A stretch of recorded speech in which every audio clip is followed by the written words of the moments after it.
Today on the TMZ Podcast. Hello and welcome to the TMZ Podcast. I'm Charlie Cotton and joining me today is Derek Kaufman. How are you, Derek? Doing well. It's a pretty big Friday. We've had an eventful week, huh? We really have. There's been a lot of big stories this week. Kind of my favorite of which I want to discuss today. And you're a lawyer, so I wanted to discuss the Robert De Niro lawsuit, the case, everything happening there where his former assistant is suing him. He's suing her right back. This is the juicy celebrity lawsuit going on at the moment because we had Gwyneth Paltrow, we had Johnny Depp. This is it. I love it. There's so many good details. We'll talk about BravoCon, which starts today in Las Vegas, and one particular Bravo celebrity is a bit nervous about going. Tom Sandoval. But to begin with, maybe congratulations to Kourtney Kardashian and Travis Barker, because it looks like they have just had their baby boy. Apparently his name is gonna be Rocky. Which is my favorite name of all time. Anyone who knows me, that's my favorite movie of all time. So I'm excited. This has also felt like the longest pregnancy ever because they've sort of like dragged out how much attention they've given this, It's right? like 12 months or something. It does. It feels like an advent calendar. We've been ripping off, getting little pieces of chocolate. It's a long time. She's 44 years old, so she's an advanced age for pregnancy. But, you know, all indications are she got induced, which is just they start the childbirth, and guess what day those two gothies wanted this baby born on? Tell me. Halloween. They want a Halloween baby, which is very consistent with their black nail polish. It wouldn't surprise me if the baby was due a week later. They'll be like, get it out, let's get it out. Or Pull if it out. Due a week early, they're like, no, you can wait. Oh, yeah. They really want Halloween. Even if that baby was holding on by the womb, they would have grabbed its feet and pulled it right out on the 31st. So we'll give you the evidence now because they haven't confirmed it. So we want to wait for them to come out and say, look, it's happened, for us to be 100% sure. But there's pretty compelling evidence that it's happened sometime this week.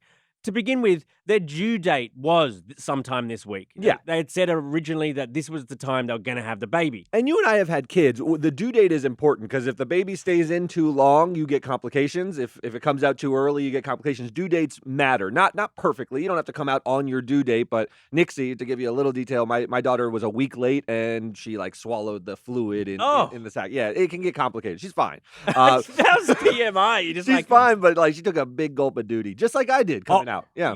You guys both ate poo-poo coming out? Yeah, you're sitting in your filth and you're ready to breathe. And so you're like, hey, is this going to happen? So you just go, and you aspirate your poo-poo. Oh, and that's an issue? That's an issue. Okay, sorry. It's an issue. And whatever. She's all fine. I'm obviously fine, although, you know, people's opinions on me might vary as to that impact on me. But so the due date kind of matters. And induction is popular. The due date for me you. was the due date. Okay, sorry, moving on. Yeah, moving on. So the induction just means let's start it. They put in a certain drug that kickstarts labor. Gotcha. Okay, so that's evidence that it was due this week. Also, it appears that Travis and Kylie are both at the hospital. It's Cedars-Sinai Hospital where the Kardashians give birth. That's where they've all given birth. Yeah, the biggest indication is that this family is, you know, for all the crap we give them, they're very close. So when you see the caravan of Range Rovers or what are those things called, G-Wagons that they drive, you see them descend upon Cedars-Sinai, which is a hospital where my kid was born. It's a normal hospital. Anyone can be born there. So you notice when like the celebrities roll in, especially the Kardashians, because there's so many of them. They're just like cockroaches. They're there for a Rob reason. one, I'm sure, in the back of the caravan. Right. Yeah. They're there for a reason. I don't know if it's to get plastic surgery or, you know, it's probably to have the baby. Well, it is.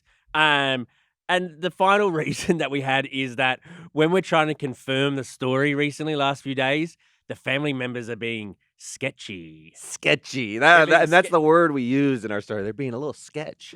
Sketch. Because it's like when you know something, but you don't want to say it, and we can just sense it because we got our reporter antenna up. Oh, the other piece of evidence on our website is there's a car going in, and we're like, check out the side view mirror. And it just looks like a side view mirror of a guy maybe with glasses. We're like, that's clearly Travis. No. I think, did you see, you can kind of see his outline in the reflection on the car. You can kind of see an outline. Only if you're told that is the Blink-182 drummer. If not, and that reflection could be anyone. We've already planted in the idea that it might be Travis. So yeah, it looks like Travis. I think all signs point to a baby. And congratulations. I mean, this is great. This is great. I mean, These two are just like, Do you think this will calm down the rift between Kim and Kourtney? This is what I think babies do. They make you just feel warm and fuzzy inside. And they've been warring on the show. They've got a lot of beef over, whether she showed her up at her wedding and took her swag from, what was it, Versace or Yeah. something like that. Whatever it was, they don't like each other at the moment. yes. I think babies change that. All of a sudden, you see this little cute thing once they wipe the goo off, which is Well, they're a real family now. Yeah. I mean, they had their own kids that Yep. they brought to this marriage, but now they have got their own kid together. I think that makes you a real family and a sense of connectedness that you don't have otherwise. So yeah, sure. Let me ask you, who's worse? Whose worst day is it in the Kardashian clan? Scott Disick. Scott Disick. Right. Scott Disick. And I don't want to be sad about it. I'm sure he's putting on a brave face, kind of one of these, yeah. smiling through gritted teeth. But all of a sudden, he's the dad of all the Kourtney Kardashian kids, but not anymore. Yeah, but also Not anymore. Now there's another daddy in town. But now, as Kourtney said on this week's episode, the kids kind of prefer Scott right now. Yeah. They prefer going to his house and the way he lives his life. I think with this new baby introduced to, their mum's life, I think that'll endear them to the dad even more. So maybe I think you're right, because now they're getting the divided attention. I think Travis, by all accounts, has been great to all the kids. They're sort of blended. I think Kourtney loves Alabama, who is Travis Barker's kid with, what's her name? Shannon Moakler. Shayna Moakler. So I think they're a blended family, but you're right. All the attention goes to a baby. The baby needs the most attention. They require the most. And I think those kids, you're right, will start to glom on to Scott being like, hey, we're not getting enough love over here. Also, Scott's just cooler too. Cooler than Travis Barker? Travis Barker is so fucking lame. I never thought I'd hear the day when the drummer from Blink-182 He is so is lame. considered less cool than Scott Disick. Yeah, but I think he's a lame person born inside Cool man's body. a cool man's drumming body. Because everything him and Kourtney do, I'm just cringing at. Even I this cringe at. Halloween thing. They were trying to get the induction on Halloween because it's so rock and roll. You see, we do stories about Travis Barker where his knuckles are bleeding from all the drumming he's been doing, and you don't use your knuckles in drumming. And so we kind of ask, why are you bleeding? And his answer to us is it's just rock and roll. Yeah, all I want to be is learn how to play the drums. Ringo did it fine without bloody knuckles. You're doing it wrong. He Yes. thinks it seems cool. I left it all out there on the stage. That's for Yeah. you. Good night, Cleveland. It's Yeah. hey, use the fucking sticks. Yes, you Yeah. don't need your knuckles. I But he's so into blood and tattoos and this and that. And when I see him and I hear him, I'm like, you're just a nerdy, lame guy trying to act like a cool drummer guy. And now Kourtney is glomming onto him and trying to be this cool rock chick. You were never that rock chick. Are you a little ageist though? Do they turn you off because they're people in their 40s behaving this way? And if they were in their 20s, you'd think they were rock on. No, they're what cool. what annoys me more than anything. Or he's a poser. What annoys me, yes, it is a pet peeve of mine if someone is inauthentic. I don't care if you're nerdy. Then if you do nerdy stuff, I just care if you're trying to be someone you're not. Yes. Then, Yes. and it's obvious, and it's obvious to me he's trying to be someone he's not. So I mean, congratulations. Let's bring it back around to they just had a bundle of joy. Congratulations, the It's happiest wonderful. day of their life. But it's tempered for Charlie because Yes. they're a little lame. But no, this is great news, and the clan gets bigger. We'll see if this one's named Rocky. I'm excited to see if it grows up to live up to that name. It's a big name for me. It's a big name. Big name. Okay, moving on to our next story. The Robert De Niro court case going on right now is just fantastic. Now we got the girlfriend. Because the girlfriend of Robert De Niro, who is also his baby mama, keep in mind through all of this, Robert De Niro, 80 years old, this Tiffany Chen, 45 years old. They've got a 6-month-old baby together. They have, okay? And she's wheeling the baby with a stroller into court while all this is going on. Then mama takes the stage, right? And they have a young Tiffany baby, Chen. which is clear that she's got hormones going on and Right. everything. No, I believe so. Is She's that also- sexist to say? It's not sexist. I think it's accurate. She does have hormones in her body from childbirth. But do the hormones make it more naturally fine. aggressive and more In my experience, how about yours? In my experience, no. Yeah. Always lovely. Always lovely. But she, Tiffany she, Chen, she yes, took go the on. stage and she said some pretty crazy stuff. She said that the former assistant is a psychotic single white female. She said that she has imaginary intimacy with De Niro. She said she's obsessive and dangerous. She texted Robert De Niro saying, "Keeping her around is a slap in my face. If you keep her, you and I will have problems. This is an ultimatum, right? She thinks she's your wife and has decided she's the lady of the house. So basically, Yes. Tiffany Chen comes into their life, right? And then everything changes for Robert De Niro Yes. and for his assistant. That's right, because this is the key point. So Chase Robinson, who's the assistant, has worked with Robert De Niro for 11 years. Yes. Okay, she's not some new employee who immediately went sour. They obviously have a long-term relationship, a working relationship. And there's back rubs. She alleged that Robert De Niro make her give her back scratches and stuff like that. There's a certain familiarity and friendliness when you've worked with someone for a really long time who's a personal assistant. Now, Tiffany Chen comes in, as you said, and I imagine these scenes because she's described Robinson coming to the house and sort of acting like she owns the joint. And now the mother of Robert De Niro's child, Tiffany Chen, who lives there with their new baby, sees this lady walk in, maybe throw her keys on the island or something. You can imagine sort of taking certain liberties, not acting like a guest of the home, but acting like one of the residents. But she's been there for 10 years. This lady had been there for 10 years. And obviously Tiffany Chen was kind of threatened by the relationship between Robert and the assistant. And she's like, I'm in charge. Yes, and maybe the assistant did have imaginary intimacy. There's always a bit of truth to everything. Maybe they did have some sort of you're my work husband, you're my work wife type relationship, which threatened Tiffany. But just everything, these two ladies started beefing and going at each other, and then now these big court cases are because of it. Yeah, it's a power struggle. But what's interesting is the big celebrity here is not these two women, Yeah. although they're at loggerheads in this real struggle. But Robert De Niro, it's painting sort of the picture, because I've heard the voicemails where he sounds fiery and he still sounds fully with it, and he's like yelling at her and saying you're ungrateful and all this stuff. But hearing this play out sounds like he's just this 80-year-old guy who maybe just wants to be taken care of by somebody, maybe, and they're like fighting over who's in charge of this old codger over here. I get to wheel him around. It makes me feel bad for Robert De Niro that they're fighting over. But you know that when they go home during all of this, Tiffany Chen is saying to Robert, "You better back me up, you son of a." I put a baby through me, you son of a bitch. Have her looking for a job by the end of the day.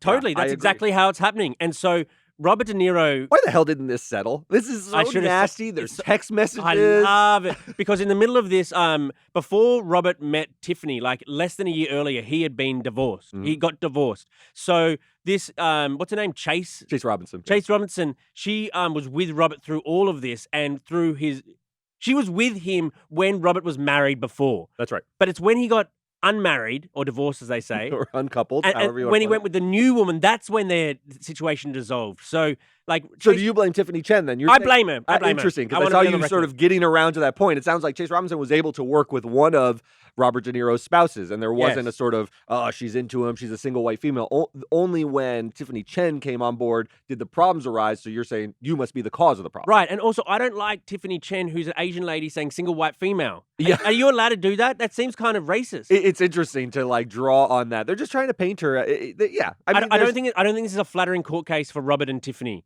And Chase, I don't know how I feel about her, but it's just not good for the famous guy. And I don't know who's going to win and how much money is going to be awarded to them, but it's a bad look. I agree. It feels like no matter who wins the actual lawsuit, Robert De Niro has lost, right? Because now we've seen text messages. It's like Johnny Depp. It's like, yes, he won the lawsuit against Amber Heard, okay? He beat back her couple $1 million.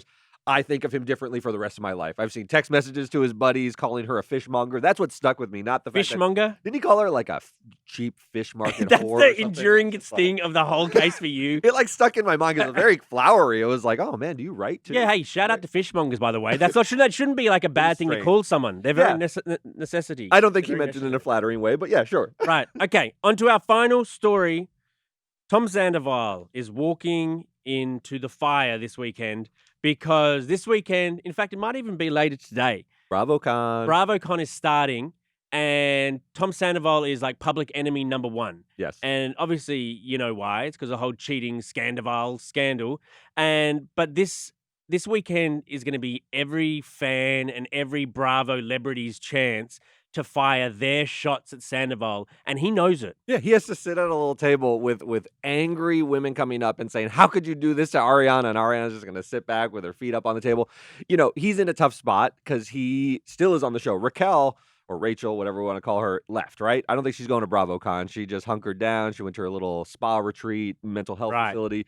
But he is facing it down, and I think it'll be unpleasant. I do think it's softened a little bit, don't you? Like, just time has passed, and it seems sort of trivial. For us, yes, but like... Not for Bravo fans. Not for Bravo fans, I don't think. That's their, like, sport. That's like what they live for. They have their T-shirts. They put up posters, I assume. Do you think he's catching side comments from, like, other franchises? Do you think, like, Teresa Giudice is like, yeah, what's up? What's up? Like other villains. Other villains, like, sort of, or do they hunker together? Do maybe the other villains be like, you can sit at our table. It's like the cool table. Yeah. I don't know. I think he's like... You think he's on an island? I think he's on an island because it's not like he's like a cool guy who made a mistake. I just think he's like an arrogant, like... Lame guy who... Lame. Who made a mistake, you know? He made a mistake, and it's also... The thing that I don't like and never liked about Tom Sandoval is he strikes me as a real poser. You talked about Travis Barker, but Travis Barker's been very successful. Blink-182 is a massive band. This guy started a band. What's his band called? Like Sandoval and the Sandovalians or something like that. And it's like garbage. He's like kind of good looking, but he's like a tool. Yes, he has that mustache most of the time. He grows that stupid mustache, which is like clearly not a good look. Well, he was on like he's got a podcast with the other Tom Schwartz. Yes, and who's kind of likable. Who's kind of likable, yeah. And they talked about like how nervous Sandoval is for this weekend. But you know, he wasn't always a villain too. The early seasons, he's an OG. Jax was the big villain. Do you remember that? Yeah, like the early Vanderpump Rules, and I was like, no one will ever be as bad as Jax. And now Jax looks like the Prince Charming, dude. Yeah, he can ride back in. You're a Bravo fan. Bravo. You could go to this weekend. Let me tell you, I wrote down how much it costs for this weekend. It's like Coachella. I'm out. Yeah. Well, for real though, because 3-day ticket is $550 plus tax. Or if you want the VIP package, $1,200 plus tax. If you want to go to this on Saturday night, they're doing a Bravo After Dark, and that one night costs $450 plus tax. Let me tell you just really quickly about the brilliance of what Andy Cohen has created. Like, it is massive. It's an empire at this point. There are so many franchises, and it's not tapping into the youth. The youth have no money. You know, if you're waiting on your allowance to buy tickets to something, that's the wrong market to get. This guy got middle-aged people who want to watch other middle-aged people fight, and they all got disposable income. Yeah. He did it correctly. Everyone chases after 12-year-olds. All they can buy is fucking Gushers at the supermarket. These people can go to Caesars for $1,200. Hey, I love Gushers so much. Gushers are delicious. They're so good. Okay, Derek, thanks for joining me, mate. All right, man. Take care. And we'll see you guys next week. Bye.